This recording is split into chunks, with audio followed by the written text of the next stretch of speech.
नमस्कार दर्शक बंधु कहुए जे मनुष्यर समस्त समस्यार समाधान केवल परमात्मा भक्ति द्वारा ही संभव हो पार। यही कारण लोक मैंने गुरु शरणापन्न हो भक्ति मार्ग अग्रसर होता है। गुरु आदेश को अक्षर अक्षर पालन कर गुरु सेवार निजक नियोजित करते। जड़े अवसर प्राप्त अध्यापक होती संबलपुर जिला निवासी रत्नाकर खमारी, जी 1980 मसीह सत्यसाई बाबा दीक्षा ग्रहण कर आश्रम में वर्ष वर्ष धरी सेवा करते, किंतु दीर्घ दिन भक्ति करने लाभ मिलवा परिवर्ते हानि होता। 20 वर्ष पुअर आकस्मिक मृत्यु होता। से अनुभव करते से जो भक्ति साधना कर असंपूर्ण। से आहरी अनेक गुरु पाक जाते कि क्यों संतुष्टि मिल नाला। शेष में से सन्त रामपाल जी महाराज गुरु भाव में ग्रहण करते। सन्त रामपाल जी नाम दीक्षा नापर केवल आत्मक संतुष्टि मिल ना बर शास्त्र आधारित वास्तविक ज्ञान मिलता, जहाँ मोक्ष प्राप्ति कर सहाय बोली से अनुभव करते। सन्त रामपाल जी महाराज प्राप्त ज्ञान आधार प्रथम थर से गीतार वर्णित ओम तत्सत मंत्र प्रकृत अर्थ बुझुते। रत्नाकर बाबू भली जड़े उच्च शिक्षा व्यक्ति आध्यात्मिक यात्रा एक प्रेरणादायी कहानी, जहाँ प्रकृत गुरु बुझुवा जेकोसी व्यक्ति मार्गदर्शक हो पाए। ते आसन शुणा रत्नाकर बाबू मुखर अनुभूति। नमस्कार सर। सत साहेब, आपण ना कौन और कौन आसुच्चंती? मो ना हूँ रत्नाकर खमारी। मुझे संबलपुर जिले में मोर घर। आगर मु संबलपुर जिलार परमाणपुर गाँव में रोली, किंतु एबे प्राय 20 वर्ष होगानी संबलपुर सहर में रोचे। आपण काम कौन करती? मोर अध्यापना थिला मोर चाकरी। प्रथम रेडाकोल कॉलेज रे जॉइन कली एवं सीठी 15 वर्ष व्यतीत कलापर ट्रांसफर है झारसुगुड़ा कॉलेज को, जोटा कि एलएन कॉलेज झारसुगुड़ा। सीठी पुणी 15 वर्ष रहिला परे राजांगपुर को गोटे वर्ष गली एवं तापरे लास्ट 4 वर्ष वेदव्यास कॉलेज राउरकेला रे मु सीठू अब्याहति नेली। आपण संत रामपाल जी महाराज ठारू केबे नाम दीक्षा ग्रहण करे? संत रामपाल जी महाराज ठारू 2013 मसीहा मार्च मास 31 तारीख दिन मु दीक्षा ग्रहण कली। संत रामपाल जी महाराज ठारू नाम दीक्षा नेबा आगरु आपण काहाकू गुरु करथिले और कोन भक्ति साधना करथिले? हाँ, एठी संत रामपाल जी महाराज ठारू दीक्षा नेबा पूर्व मु बहुत गुडे गुरुंकर संधान रे आसीछि एवं तांकर ठारू विशेष लाभ मते मिली नथिला। प्रथमे 1980 मसीह मु सत्यसाई बाबा ठारू दीक्षा ग्रहण कली एवं तांकर प्राय जो मेन शिक्षा थिला भजन कीर्तन।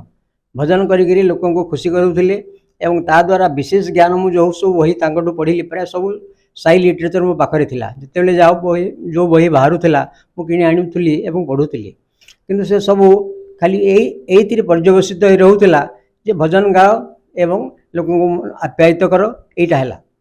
किंतु सेठी रहिला परे मोर आ गोटे अनुभव कथा मु कहूची। जोगी जोगानंदंकर गोटे पुस्तक पढ़िली, जोटा कि ऑटोबायोग्राफी ऑफ ए जोगी। से बहुत जोगी मानकर वर्णना दिया जाइतिला, जेमिति कि लाहिड़ी महाशय, तापर जे कि बनारस रे तांकर अछि आश्रम, तापर युक्तेश्वर गिरी जे कि पुरी रे करार आश्रम तांकर अछि। जोगानंदंकर आश्रम आमर झारखंड रांची रे अछि। से सब गुड़ाक मुझे जाऊली एवं बहुत अधिक मात्रा जड़ित थी। एमती घटिला 20 वर्ष पर जो सत्यसाई बाबा सानिध्य में ताकर जो भजन कीर्तन में अनुप्राणित हेली, किंतु मोर जो 20 वर्षर पुओ चलीगला से मत बहुत दुख देला। से पुणी ये बेसी दुख देला जे सत्यसाई बाबा जड़े बड़ भक्त होई तांको आश्रम रे रेंगाली, संबलपुर जिलार रेंगाली ठारे गोटे आश्रम अच्छी। सीटी मो पुओ जाइथिला एवं रात्रि रे शोइथिला। सकाळू गाधोई जावा बेले से पोखरी रे बुड़ी गला, जोटा मु शुणिक मु विश्वास करि पारलिनी जे सत्यसाई बाबा ठारे मो 20 रु अधिक वर्ष दीक्षा नेगिरी गोटे तापर आम घरे मध्य हेउतिला। ए सब सत्वे मो प्रति प्रभुंकर एपरी अविचार केमिति हैला एटा मो हृदय में बहुत गभीर आघात देला। सेठू आ मन हटिगला एवं से आड़ को मुझे ध्यान देली ना। कि वर्ष एमती आ सब शास्त्र गुड़ाक पढ़ापढ़ी सब प्राय छाड़देली। तो एमती किसी वर्ष गलापर 2013 मसीह जामर प्रकृत गुरु संत रामपाल जी महाराज सानिध्य आसला मोर अभूतपूर्व अनुभूति गुड़ाक हो चली। आपण संत रामपाल जी महाराज ठारू नाम दीक्षा नेबा परे आपनकर कोन कोन विशेष लाभ होईची? एटा हमर एठी गुटे जिंस देखिबा कथा। आगरु जहा कहउथिले आमे तांको एमाने सद्गुरु भगवान सत्यसाई बाबा निजको भगवान मध्य बोलिक कहूले कहीं जो भजन थिला मानस भजरे गुरुचरणम दुस्तर भव सागर तरणम ताइले मते गुरु कले ए संसार तरीजीव बोलिक मुख्य थिला एवं आमे एबे मु ए दुईटा भितर कंपेयर करि पारुछि संत रामपाल जी महाराज ज्ञान एवं सत्यसाई बाबा ज्ञान से भजन गाउथिले सत्यनाम सत्यनाम सत्यनाम जी बोलो सत्यनाम द्वारा आपण केवल ए संसार तरी जीवे किंतु से सदनाम कथा जो आम शुणुचु आमर परम पूज्य गुरुदेव संत रामपाल जी ठारू तार अर्थ भिन्न प्रकार अच्छी तार तत्व अलग प्रकार अच्छी यहीटा मन में गोटे आघात देला जे सत्यसाई बाबा पाखे एत भक्त आसुले देश विदेश आसुले किंतु ये गूढ़ कथाटा को से कहीं जापारे ना खाली सत्यनाम भजन गाईदे जड़े ए संसार तरीजीव यहाँ मु मिछ है बोली ए गुरुदेव ज्ञान रू जापारि।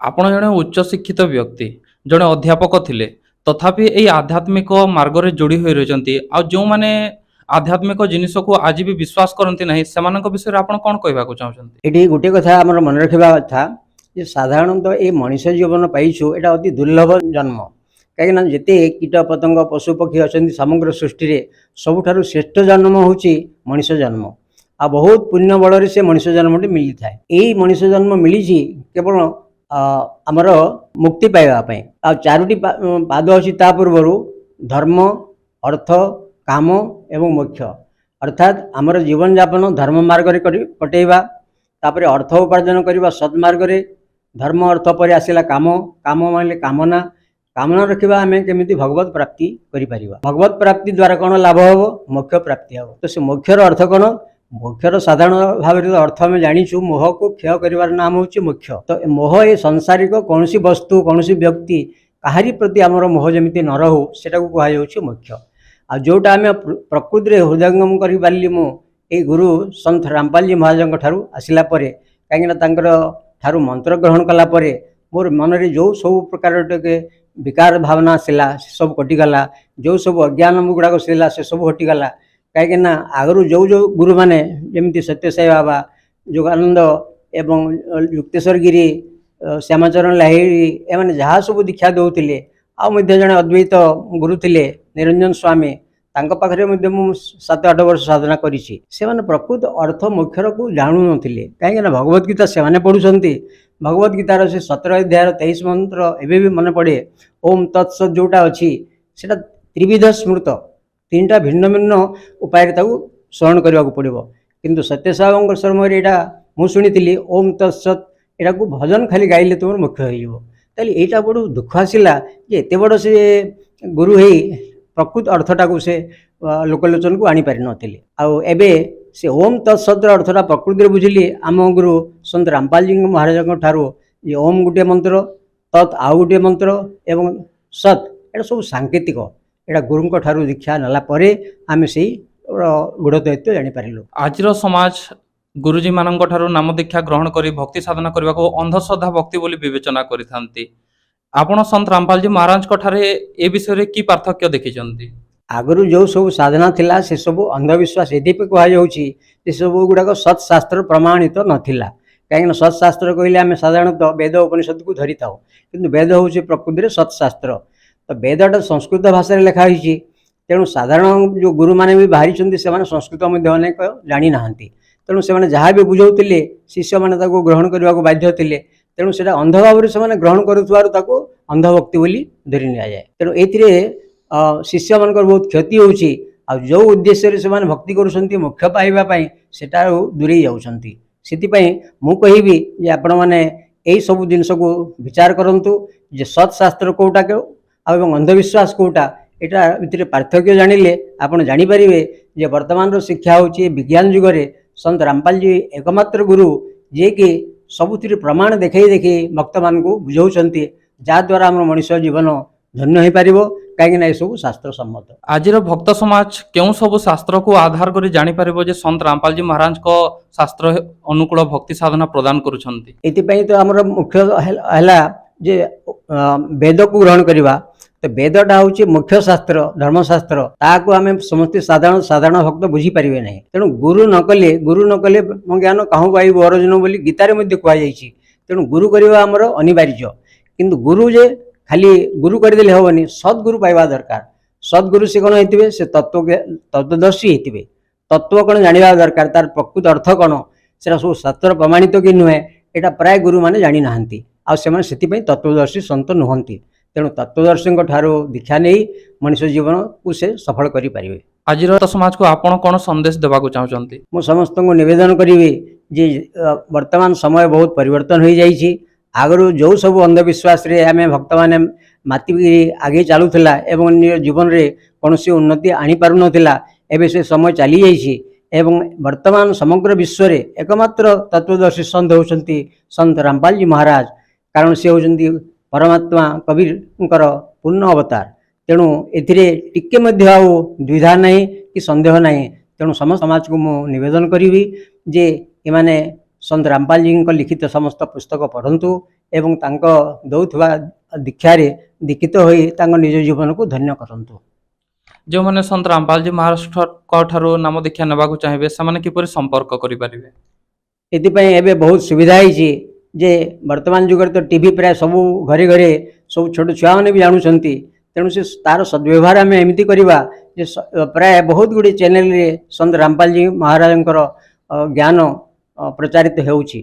ତାପରେ ୟୁଟ୍ୟୁବ ମାଧ୍ୟମରେ ମଧ୍ୟ ସେଗୁଡ଼ାକ ଆମ ଲୋକଲୋଚନକୁ ଆସୁଛି। ତେଣୁ ବର୍ତ୍ତମାନ ବିଭିନ୍ନ ସାଧନା ମଧ୍ୟରେ ହେଉଛି ସନ୍ଧ୍ୟା 7:30ରୁ 8:30 ଯାଏ 1 ଘଣ୍ଟା ଦେଉଛି। ସକାଳେ 5:55ରୁ 6:55, ଦିନ 2ଟାରେ ଶ୍ରଦ୍ଧା ଚ୍ୟାନେଲ, ଏମିତି ବହୁତ ଗୁଡ଼ିଏ ଚ୍ୟାନେଲରେ ତାଙ୍କର ଯେଉଁ ଜ୍ଞାନ ପ୍ରଚାରିତ ହେଉଛି। ଧନ୍ୟବାଦ ସାର୍। ସତ୍ ସାହିବ।